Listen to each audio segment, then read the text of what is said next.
The following program was produced by an independent community producer. The opinions expressed do not necessarily reflect those of the ECAT staff or board of directors. A lesson from the snow. Learn more on today's edition of Liberty at Home.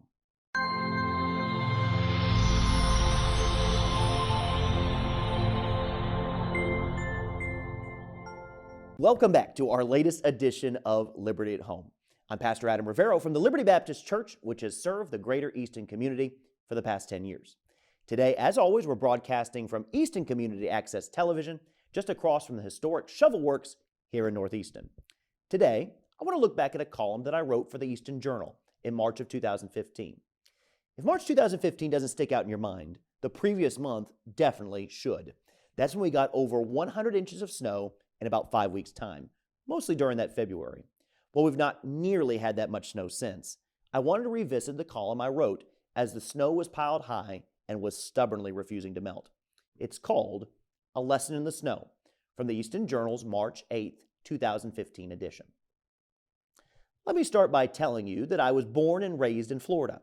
We moved to this area almost 2 years ago to start Liberty. I love living in New England. I love living in the Boston area. Specifically, I love living in Easton. So please understand, what I'm about to say isn't a complaint. It's more of an observation. I'm ready for the snow to melt. Now, I know I'm not the only one who feels this way. Many who have lived in this area that their whole lives feel the exact same way. Many of our church members have expressed the same attitude to me as well. We're just ready for it to go away. It's wreaked havoc on our mailboxes, our driveways, our homes, and our cars. It's mocked our normal schedules and routines. It's brought the MBTA to a virtual standstill. The good news is that spring is rapidly approaching, and with spring comes thawing. I think we can all agree, no matter your theology, that it's time for the snow to melt.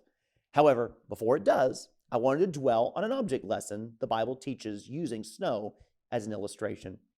Isaiah chapter 1, verse 18 says, "Come now, and let us reason together, saith the Lord.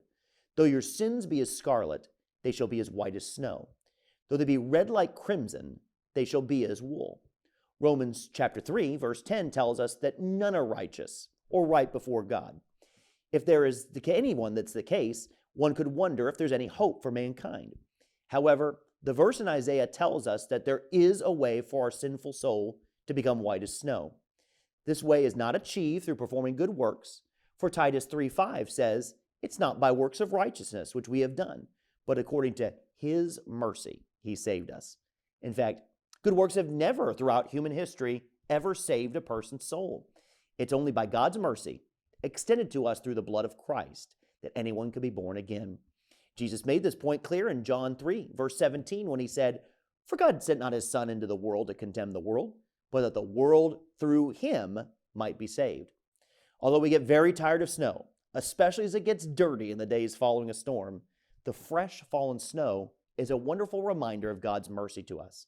When the snow makes us weary, we can rejoice in the lesson God gives in each snowflake.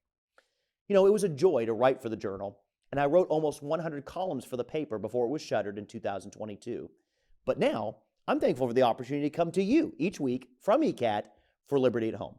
I hope you stop by our church sometime soon. We're right in the neighborhood as we meet every Sunday and Wednesday at 800 Washington Street, Route 138, right here in Easton. You can check us out online, including finding our entire archive of Liberty Home episodes at mylibertybaptist.org.